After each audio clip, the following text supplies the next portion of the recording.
Me as Dr. Jones. Yeah, doctor. Had the papers and everything. My field. Cryogenics. The science of coal. Real coal. The kind of coal that could stop time, or so they said. I was good at it, too. Head of my department at Cryo Life Solutions, one of the top labs in the country. We weren't just chipping ice cubes. We were on the edge of something big, or so the brochures claim. Freezing the rich and hopeful, giving them a ticket to a future they might not otherwise see. Sound fancy, right? It paid the bills. More than paid them. With all that, the lab coat, the accolades, the big brain theories.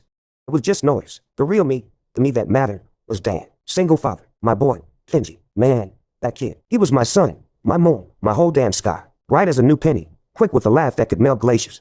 He had my eyes, they said, but his spirit, that was all his own. Pure, untamed joy. We were a team, him and me. Navigating life, one scraped knee and bedtime story at a time. His mother, well, that's another story. Another kind of silence. But Kenji, he filled every quiet corner of our little house with his light. Then 2019. The year the world cracked. This thing, COVID, came like a thief in the night. Silent and deadly. We heard whispers at first, news reports from far off places.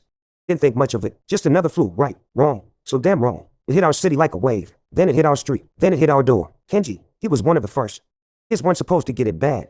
They said. They lied. Or maybe they just didn't know. But it didn't matter what they said or didn't say. One minute he was drawing superheroes at the kitchen table. The next he was burning up, coughing a cough that tore right through me. Hospitals were chaos. Doctors with haunted eyes. Nurses running on fumes. They tried. God, I know they tried. But it was too fast, too vicious. He was just gone. The silence. That's the thing I remember most. Walking back into that house. Our house, without him. His little sneakers still by the door. His half-finished drawing on the table. The air just sucked out of the place. Every tick of the clock was a hammer blow. Every empty room, a fresh wound. The silence in his bedroom. It was louder than any explosion, any scream I ever heard. It was the sound of my world and then. The sound of everything I was, everything I lived for, turning to ash. You gotta understand that silence. You gotta feel that emptiness, that crater he left behind.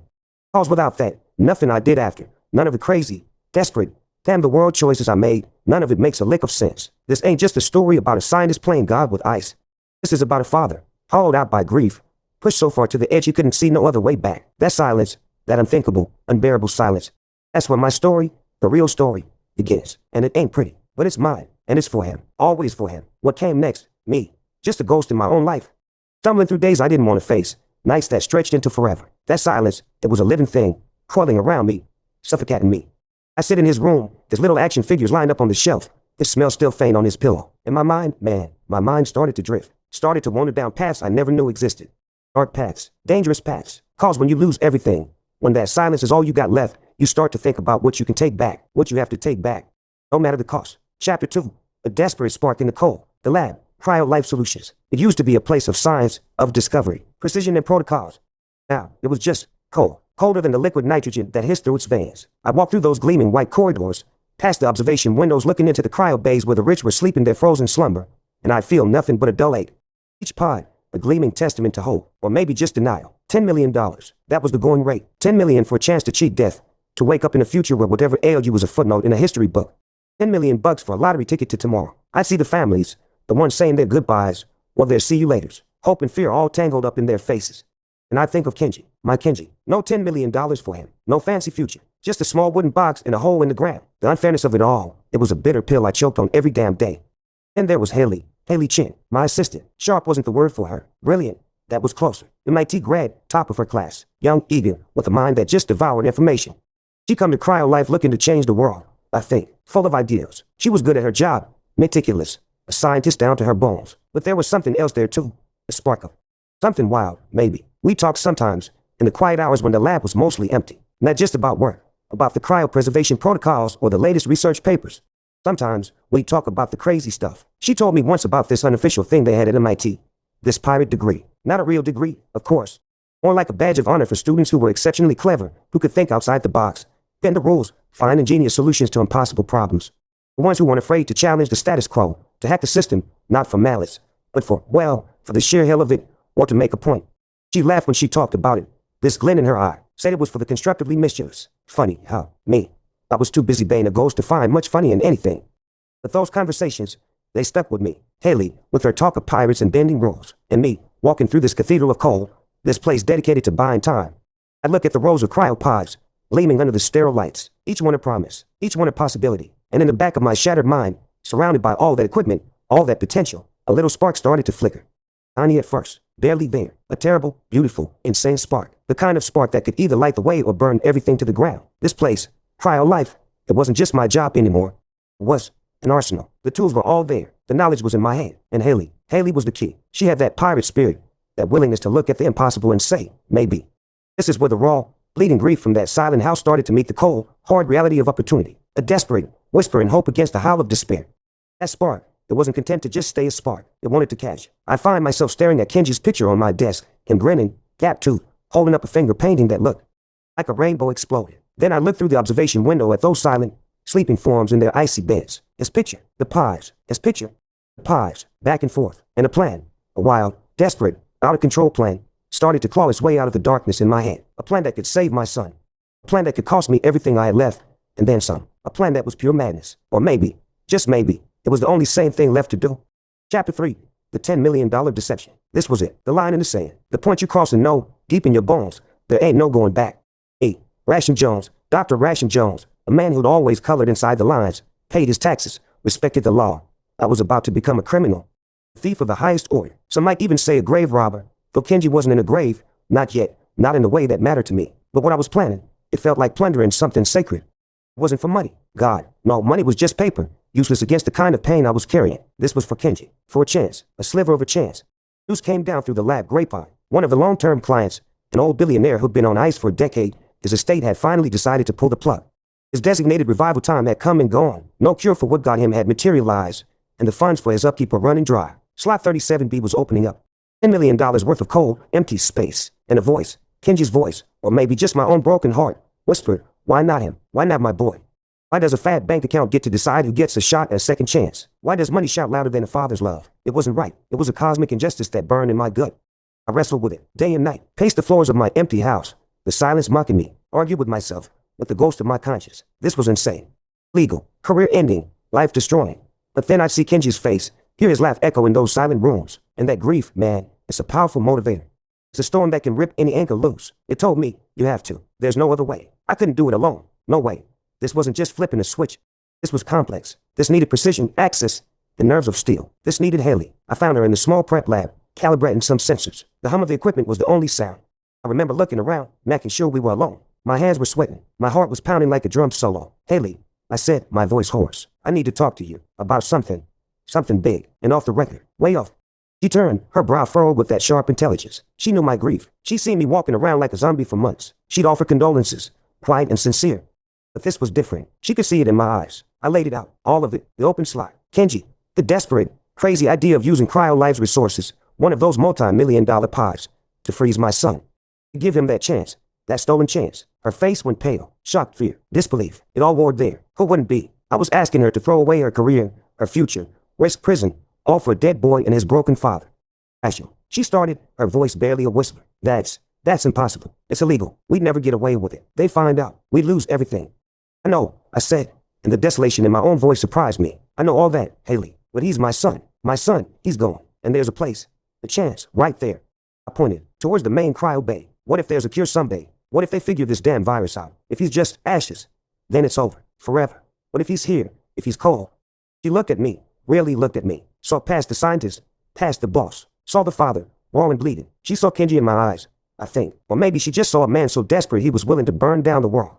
And then, something shifted in her expression. That pirate spark, that MIT smarts, that willingness to look at the impossible problem and find the crazy, ingenious solution.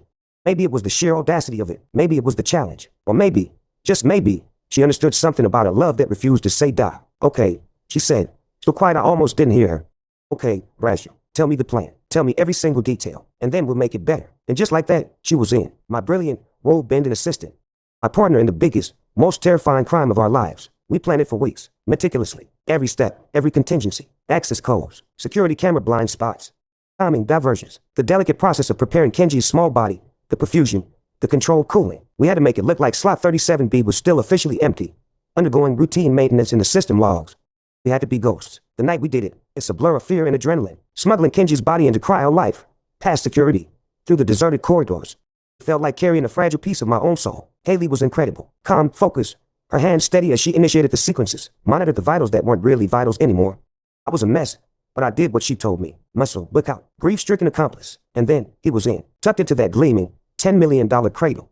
Frozen, suspended, off the books. Illegal as all hell. A secret that pulsed between me and Haley like a second, shared heartbeat. We done it. We stolen a sliver of hope from the jaws of despair.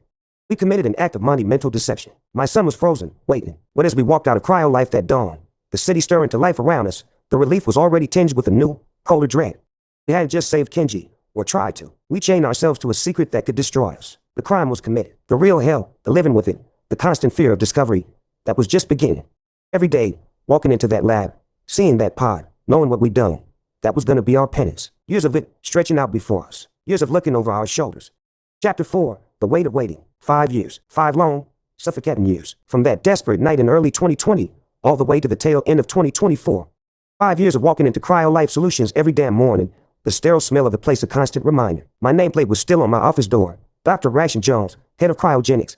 But I was a fraud. A custodian of a stolen dream. Every day, I do my rounds. I passed slot 37B. Outwardly, it was just another gleaming pod in a long row of gleaming pods.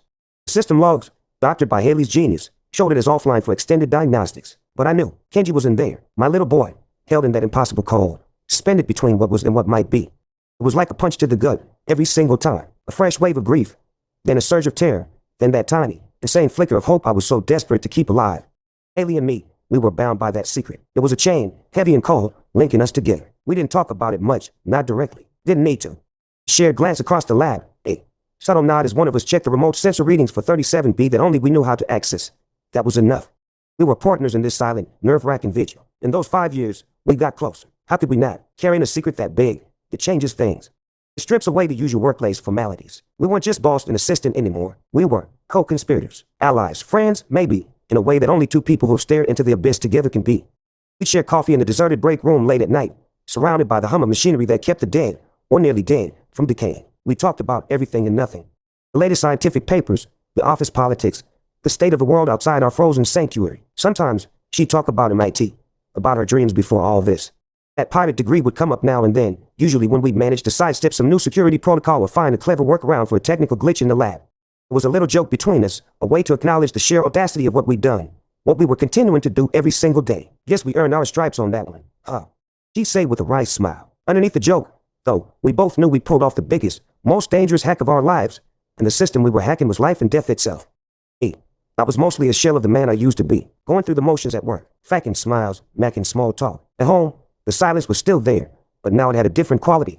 It wasn't just empty anymore, it was expected, filled with the impossible weight of what lay frozen just a few miles away. I spent hours in Kenji's room, which I kept exactly as he left it, talking to him, sometimes, telling him about my day, about Haley, about the hope I was clinging to with bloody fingernails. The world outside kept spinning. Seasons changed. The pandemic slowly, agonizingly, loosened its grip. People started talking about normal again, whatever that meant. Medical science marched on. New treatments, new discoveries. I devoured every journal, every news report, looking for something, anything, related to viral pathogenesis, to cellular repair, to the miracles. That hope, that tiny, insane hope that maybe, just maybe, science would find an answer for what took Kenji, for how that early, brutal strain of the virus had ravaged his little body. It was all that kept me breathing some days. It was a fragile thing, easily bruised, but it refused to die. Just like, I prayed, my son refused to truly die. 5 years, an eternity of holding my breath, an eternity of wondering if we'd get caught, an eternity of waiting for a sign. The weight of it was immense. But we bore it, together. Haley, with her quiet strength and fierce intellect. Me, with my chin heart and a father's desperate, annealed in love. After all that waiting, all that fear, all that tiptoeing around the truth, something had to give, right? The world don't stand still. Science damn sure don't stand still. And that little flicker of hope I'd been shielding in my soul for half a decade, it was about to either get snuffed out for good, or explode into something I never, in my wildest, most desperate dreams, could have imagined. News was coming. Big news, the kind that changes everything. Part 2, The Thaw 2025. Chapter 5, The Whisper of a Cure. The year is 2025. January, cold, crisp, the kind of air that bites at your cheeks and makes the city skyline look sharp enough to cut glass. Another year clicking over. Another year of the same routine, the same now and anxiety, the same sliver of hope I polished like a precious stone. I was in my office at Cryo Life, starring a data readout that meant absolutely nothing to me when Haley walked in. No knock. Her face was pale, but her eyes were blazing. Rasham, she said, and her voice was tight, like a wire stretched to its breaking point. She was holding her tablet, knuckles white. You need to see this. She put the tablet on my desk. It was a preprint server, one of those sites where research gets posted before it hits the glossy journals. Paper from a consortium of labs, big names, heavy hitters. The title was dense, full of jargon I could wade through with my eyes closed. But it was the abstract, the summary, that made my breath catch in my throat. Novel retroviral-mediated gene therapy for reversing cytokine cascade damage and cellular apoptosis in juvenile post-acute sequelae of early strain SARS-CoV-2 infections. My scientist brain was whirling, decoding the technical terms, but my father heart had understood one thing. What are they saying, Haley? I asked, my voice barely a whisper, afraid to even hope too loud. They are saying, she took a deep, shaky breath. They think they found it, rational, a cure for the kids like Kenji, for the specific way that first brutal wave of the virus affected children, the cytokine storms, the organ damage. They think they can reverse it. Cure. The words hung in the air, heavy as gold, fragile as glass. A cure. After all this time. After I'd broken every rule, every law, risked everything. Cure. I grabbed the tablet, my hand shaking so bad I could barely focus on the words. I read it, then I read it again. The methodology, the preliminary trial data on animal models, the projected human trials. It was real, solid, not some crackpot theory. This was it, the miracle we barely dared to dream of. Me and Haley, we just looked at each other. For a long moment, neither of us spoke. It was like being struck by lightning. That feeling of awe and terror all mixed up. That tiny, insane hope I'd been carrying for 5 years, the one I whispered to in the dark. It wasn't a whisper no more. It was a goddamn roar, filling up the room, filling up my head, allowed to drown out everything else. He could live, my Kenji. He could actually live. Then the fear hit. A cold wave, dousing that blaze of hope, caused my son. He wasn't just sick in a hospital bed waiting for some new medicine. My son was officially dead. The death certificate signed and filed. And he was frozen solid in a $10 million cryopod I'd stolen. His presence a secret that could send me and Haley to prison for a very long time. Cure was one thing, but how in God's name were we going to get it to him? We couldn't just waltz into cryo life, fall out a boy who wasn't supposed to exist in their records, and say, oops, our bad. Can we borrow your ICU in this experimental new gene therapy? The elation of the discovery, it crashed headfirst into the terrifying reality of our situation. What in God's name were we going to do now? This wasn't just about keeping a secret anymore. This was about a race against time, a race for a miracle, a race that was more dangerous, more impossible than anything we faced before. The game had changed. All those years of passive waiting, of holding our breath, they were over. Now we had to act, and fast. The cure is one thing, getting it to my boy, bringing him back from that cold, silent sleep. That was a whole other mountain to climb, a mountain range, more light. And we couldn't just walk through the front door of the hospital and ask for help. No, sir, this was going to take something else. Something desperate, something pirate. Chapter 6, The Pirate's Protocol. The news of the cure is spread like wildfire through the scientific community and the mainstream media. Miracle cure for COVID lost children. The headlines scream, hope, pure and undiluted, for thousands of families who thought all hope was gone. For us, for me and Haley, it was a ticking clock. The cure was out there, getting fast-tracked through approvals, but Kenji was on ice, illegally, an unregistered passenger in a $10 million lifeboat. We couldn't go to the authorities. We couldn't go to the hospital. We couldn't even go to our bosses at Cryo Life. We were on our own, utterly and terrifyingly on our own. We gotta do it ourselves, ration, Haley said one night. We were in her small apartment, papers and schematics spread all over her coffee table. The place smelled like stale coffee and ozone from her overworked laptop. Her eyes had that intense, focused gleam I'd come to recognize. The look she got when she was solving an impossible puzzle. Do what, Haley? Thaw him out in your bathtub. This is reanimation, not mac and soup. We need a sterile environment, monitoring equipment, perfusion pumps, ventilators, the gene therapy itself. We need a damn ICU. So we build one, she said, matter of fact, or appropriate one. That pirate degree she used to joke about from MIT. It wasn't a joke anymore. It was our only damn playbook.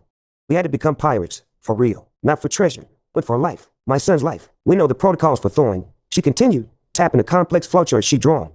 We designed half of them at Cryo Life. The tricky part is controlling it, managing the reperfusion injury, the cellular shock, and then administering the gene therapy at the precise moment his cells are viable but before any further degradation occurs. She started talking science then, a mile a minute. Ischemia, cryoprotecting toxicity, controlled rewarming gradients, viral vectors for the gene delivery. Stuff that was my bread and butter. But hearing it in this context, applied to my son, in some clandestine, makeshift lab, my head was spinning. The risk, Haley. I finally managed, rubbing my temples. If we get caught now, it ain't just our careers, our freedom. It's his life, again. What if it doesn't work? What if we thaw him, and he's damaged? What if we bring him back, and he ain't him? The thought was a cold fist clutching around my heart. Haley stopped, her gaze softening for a moment. She reached across the table, put her hand on mine. Her touch was surprisingly warm, steady. Ration, she said, her voice quiet but firm. We got him this far. We kept him safe for 5 years when the world had given up on him. This cure, it's a chance, a real chance. It's what we were waiting for, even if we didn't know it. Are we just gonna let it pass him by because it's hard, because it's dangerous? I looked into her eyes, saw that fire, that fierce determination. She wasn't just my assistant anymore. She wasn't just a brilliant scientist. She was family, forged in secrets and shared desperation. She was in, all the way, and God helped me. So was I. There was no other choice. Not for a father, not for Kenji. Okay, pirate, I said, a ghost of a smile touching my lips. Let's see your treasure map. Where do we get our ship, our crew, our miracle cure? And so, the Pirate's Protocol was born. A desperate, audacious plan to steal not just equipment, but a life back from the cold. We need to borrow, permanently, a portable cryo transport unit. We need medical supplies, monitors, a ventilator. We need to synthesize a small, untraceable batch of the gene therapy itself, or acquire it through channels that didn't ask questions. Haley had some old university contacts, brilliant but slightly ethically flexible, who might be persuaded for the right research grant. And we needed a place, somewhere hidden, somewhere secure, somewhere we could play God without the whole world watching. Haley found it, an abandoned research wing of a university building, shut down years ago due to budget cuts, forgotten by almost everyone. Still had power, still had some basic lab infrastructure, a ghost wing for a ghost operation. The planning was intense, days blurred into sleepless nights. We were two shadows moving against the clock. The risk was astronomical. If we got caught now, it wouldn't just be jail. It would be the end of Kenji's last hope. And the question still haunted my every waking moment. What if we went through all this, and it didn't work? What if we brought him back, and he wasn't? Right? But Haley, she was a force of nature. Her genius, her focus, it was the rock I clung to. She was drawing up plans, calculating dosages, writing code for custom monitoring software. That pirate spirit, it was in full sail. And I, the grieving father, the reluctant criminal, I was her first mate, ready to follow her into the storm. Planning was one thing. Doing it, that was where the sweat and the fear and the sheer, all's-out terror would really kick in. We had to move fast, be smart, be invisible. Cause the clock was ticking louder every day, and every shadow in the hallway looked like someone watching us. A reanimation, that's what was next. Showtime, and God help us all. Chapter 7, racing the clock, dodging shadows. Game time, no more blueprints, no more hushed whispers over cold coffee. This was it, the point of no return, part 2. If stealing Kenji's frozen form was crossing a line, this was jumping off a damn cliff without knowing if there was water below. The first part was getting Kenji out of cryo life. Sounds simple, right? Just wheel him out. But he was in a $10 million pod, in a high-security facility, and officially, he didn't exist. Haley, she was a maestro of misdirection. She arranged for a critical systems upgrade for the entire wing where slot 37B was located. That meant carefully orchestrated power downs, rerouted security feeds, and enough confusing tech jargon thrown at the night shift security to make their heads spin. Under the cover of that chaos, we moved. Dressed in legit cryo-life maintenance overalls, faces shadowed by caps, we transferred Kenji from his stationary pod to a portable cryo unit, one we'd recalibrated from the transport pool. Every hum of the unit, every squeak of its wheels in the deserted corridors, sounded like a damn foghorn to me. My heart was trying to beat its way out of my ribs. Ellie, though, she was ice. Focused, moving with a precision that was almost scary. Getting him out of the building and into the back of an anonymous rental van was a blur of near misses. Security guard attacking an unexpected smoke break near the loading dock. A cleaning crew appearing out of nowhere. Each time, my blood ran cold. But Haley, she had a contingency for everything. A smooth line, a technical excuse that sounded just plausible enough. Then, the cell, the abandoned research wing Haley had found was perfect. Dusty, silent, smelling of old chemicals and forgotten experiments. We spent 2 frantic days and nights turning one of the old labs into our makeshift ICU. Our own equipment was an art form in itself. Some from CryoLife's own storage. Older models, less likely to be missed immediately. Some donated by one of Haley's more adventurous university contacts who owed her a favor and didn't ask too many questions about the sensitive off-grid research project. Monitors, infusion pumps, a small ventilator, trays of medical supplies. It all started to look like a real, if somewhat shabby, critical care unit. Haley even managed to synthesize a small, pure batch of the gene therapy, working tirelessly in a secure corner of the makeshift lab, her face illuminated by the glow of complex machinery. She was a goddamn miracle worker. Me, I was the muscle, the gopher, the lookout, hauling heavy equipment up fire escapes, splicing power cables, keeping watch at the boarded up windows. My scientific knowledge felt rusty, overshadowed by the sheer physicality and terror of it all. I was running on fumes, pure adrenaline, and the desperate hope of seeing Kenji's eyes open again. The pressure was immense. We were exhausted, jumpy. Every creak of the old building, every siren in the distant city, made us freeze. People at CryoLife, they were starting to notice our absences, our distractedness. Questions were being asked, subtle at first, then more pointed. You feeling all right, Ration? You seem stressed. Haley, that equipment requisition you filed, can you clarify its purpose? The walls felt like they were closing in. We were a 2-person conspiracy against the world, and the world was getting suspicious. There were snags. Of course, there were snags. A crucial cooling pump on the portable unit threatened to fail midway through transport. Haley practically rebuilt it with spare parts and sheer willpower in the back of the moving van. The power in the abandoned wing flickered ominously during the storm, threatening our whole cell. I found myself praying to a god I hadn't spoken to in years. We were like fugitives, living in the shadows, talking in whispers. Sleep was a luxury we couldn't afford. Food was whatever we could grab and eat standing up. But through it all, there was Kenji. His small, still forming a portable cryo unit, now connected to a bewildering array of tubes and sensors in our pirate ICU. He was the reason. He was the only reason. We were at the edge, man. The very, very edge. We'd done all the planning, all the stealing, all the setting up. We'd raced the clock, dodged the shadows, pushed ourselves beyond any limit we thought we had. Now, there was nothing left to do but take the final, terrifying leap. The reanimation itself, the moment of truth. Was he going to open his eyes? Was this insane, desperate gamble going to pay off? Or had we done all this, risked all this, for nothing? That was the question that was tearing me apart, molecule by molecule. Chapter 8, the first breath. This was it, the culmination, the precipice. Every beat of my heart was a drum pounding out a rhythm of hope and terror. The air in our makeshift ICU was thick with anticipation, the smell of antiseptic, and the low hum of machinery that held my son's fate in its circuits. Haley stood beside the central console, her face pale in the glow of the monitors, but her hands were steady as she made the final checks. I stood by Kenji's side, looking down at his small, still face, peaceful in the icy grip of the cryo unit. 5 years. 5 years I waited for this. Dreamed of it, dreaded it, ready, rational. Haley's voice was quiet, but it cut through the tension like a scalpel. I nodded, unable to speak. My throat was too tight. Ready. How could anyone be ready for this? She initiated the thaw sequence. Control, precise, following the Pirate's protocol we laid out. The temperature inside the unit began to rise, slowly, fraction by fraction of a degree. Monitors beeped softly, tracking every minute change. We watched the readouts, our eyes flicking between the numbers and Kenji's still form. Minutes stretched into an eternity. The silence in the room was absolute, broken only by the whisper of the ventilator Haley had ready, and the frantic thumping of my own heart. I found myself holding my breath, as if any sound, any movement, might shatter the fragile possibility suspended in that room. Perfusion starting, Haley murmured, her fingers flying over the controls. The cryoprotectants that had shielded his cells from ice crystal damage were now being gently flushed out, replaced by a solution designed to coax his cells back to life. More waiting, more silence. The temperature crept up. Still no change in Kenji. Doubt, cold and sharp, began to pierce through my hope. What if we were too late?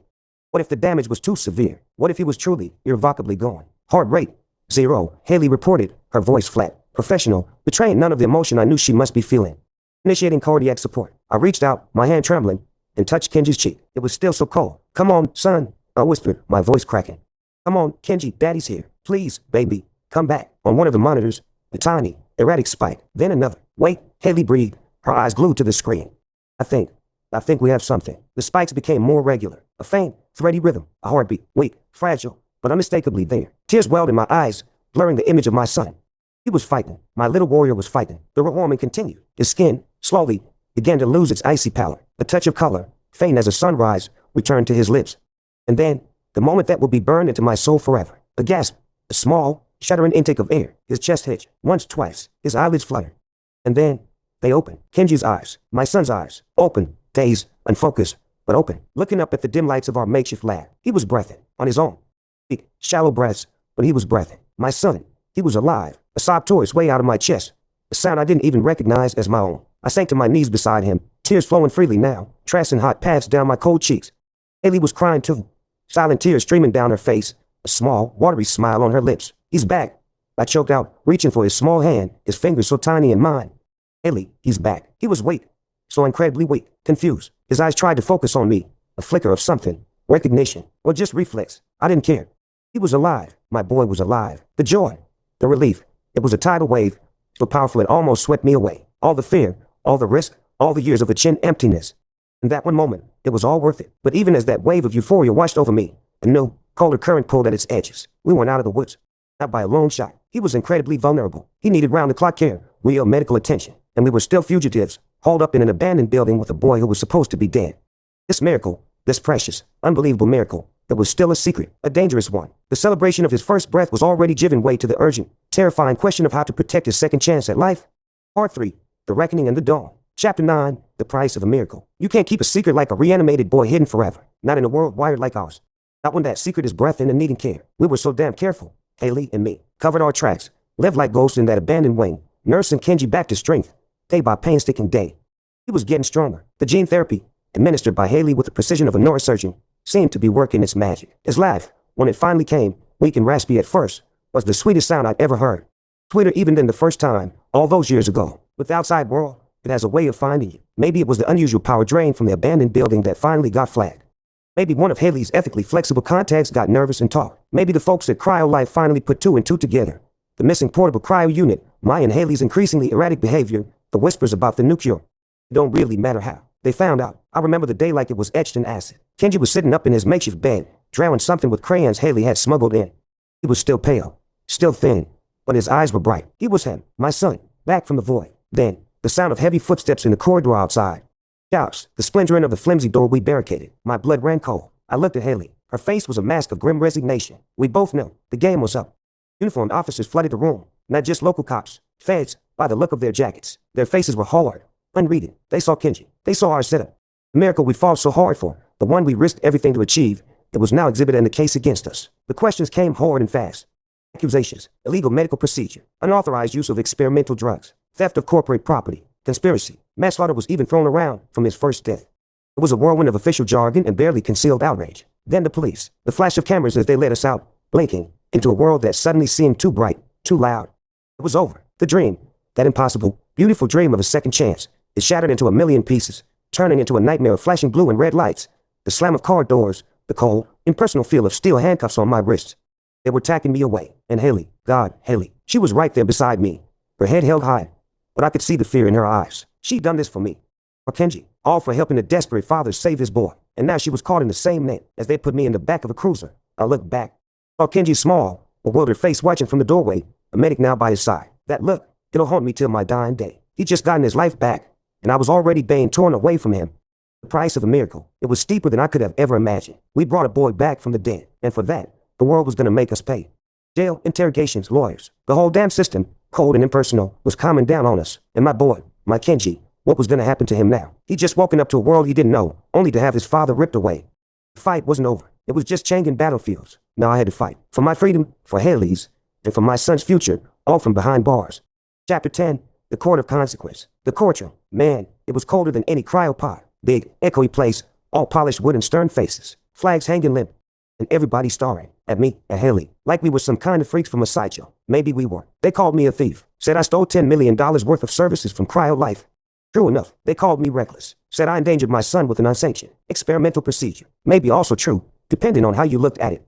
They said I played God. That one stung, cause maybe, in a way, I had. But what father, faced with that abyss, wouldn't try to snatch his child back from it if he thought he had even a whisper of a chance?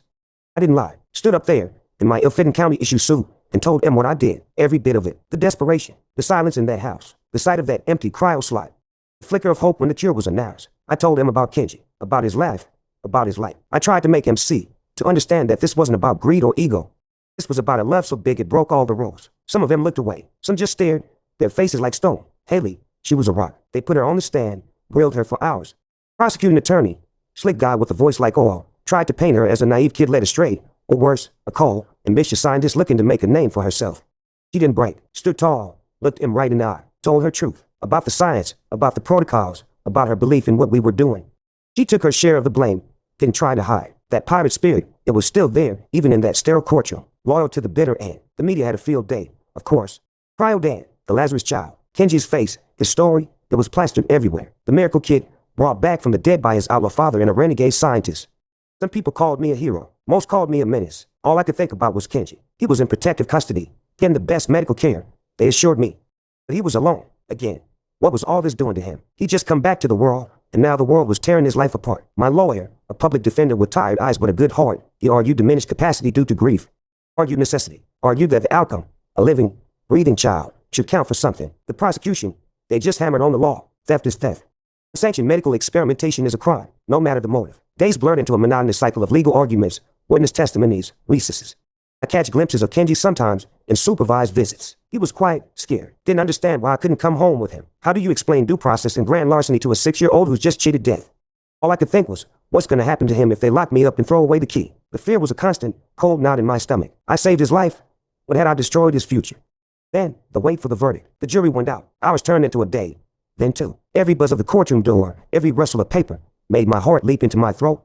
Guilty or not guilty. But even if they understood, even if they sympathized, the law was the law. I'd broken it, smashed it to pieces. There was no denying that. So, what was the price? What was the real, final price for bringing my son back from the dead? We were about to find out. Chapter 11, The Father's Legacy. Guilty. The word echoed in the high-ceiling courtroom, swallowed by the sudden, shocked silence. Then the murmur started, a wave of whispers. I didn't need to hear it from the jury foreman. I'd known it was coming. Deep down, I'd always known. You don't commit grand larceny on a multi-million-dollar scale. You don't play fast and loose with life and death, and just walk away scot-free. Not even if your reason is the purest love a man can feel. The judge, an older woman with eyes that had seen too much, she looked at me. For a long moment, she just looked. Maybe she saw the scientist I once was. Maybe she saw the grieving father. Maybe she just saw a criminal who'd gone too far. Her face was unreadable. My lawyer put his hand on my arm. Haley, across the aisle with her own counsel, closed her eyes for a brief second. Her sentence would come after mine. Then the judge spoke. Her voice was even, measured. She talked about the sanctity of the law, about the dangers of vigilantism, even with the best intentions, about the slippery slope. I heard the words, but they felt distant, like they were happening to someone else. Mr. Jones, she said, her gaze finally locking with mine. The court recognizes the extraordinary circumstances of this case. the profound grief that motivated your actions. But a crime was committed, a significant crime with potentially far-reaching consequences. The sentence came down. Prison, not the maximum, thank God. The judge, she's shown some leniency, some understanding. But years I wouldn't see my son grow up. Years I wouldn't be there to tuck him in, to help him with his homework, to just be his dad. Saying goodbye to Kenji, that was the hardest damn thing I've ever done. Harder than watching him fade away in that hospital bed 5 years ago. 'Cause this time, I knew he was alive, vibrant, full of questions and new beginnings. And I was the one leaving him. They brought him to a small room before they took me away. He hugged me so tight, his little arms wrapped around my neck. "Daddy, don't go," he whispered, his voice thick with tears. I tried to be strong for him, told him I loved him more than anything, told him I'd be back, told him to be a good boy for Haley. She'd been given a lighter sentence, probation and community service, mostly, given her cooperation and the fact that she wasn't the primary instigator. She'd be there for him. I knew she would. As the guards led me away, down a long, sterile corridor, I looked back. Kenji was standing there, a small, forlorn figure, his hand held by a social worker. He was watching me go, but through his tears, I saw something else too. I saw life. I saw resilience. He was okay. He was alive. And maybe that was legacy enough. I did what I had to do. I broke the law. Yes, I paid the price. But my son lives. He has a future. He has a chance to laugh, to learn, to love. That's more than I could have hoped for in the depths of that long, cold winter. The heavy steel door clanged shut behind me, the sound of finality, but not despair, not entirely, because my son was out there, breath into free air, and that, in the end, was all that mattered. Life goes on, right? For my son, for Haley, for me, even in here, in this concrete box. What does that new life look like? Is there any hope for us, for any kind of future beyond these walls? Or is this just the end of my story? I didn't know, but I knew one thing. I was a father, and I'd done what a father does. Chapter 12, Echoes and Beginnings. I'm in prison. It moves different. Slow, thick, like trying to wade through molasses. Each day pretty much the same as the last. The clang of steel doors, the shouts of other men, the bland food, the endless counting of hours. But it wasn't all darkness. There were cracks where the light got in. Letters came, smuggled past the censor sometimes, or just carefully worded, from Haley. Full of news about Kenji. He was doing good in school, she said. Made a new friend, lost a tooth, drew a picture of a superhero that looked suspiciously like me, but with a cooler cape. She sent photos. Kenji grinning, that familiar gap tooth smile wider now. Him kicking a soccer ball. Him standing next to Haley, her arm around his shoulder. It looked like a family. A strange, patchwork family born out of grief and desperation and a love that defied all odds. Haley, she was incredible. Visited when she could.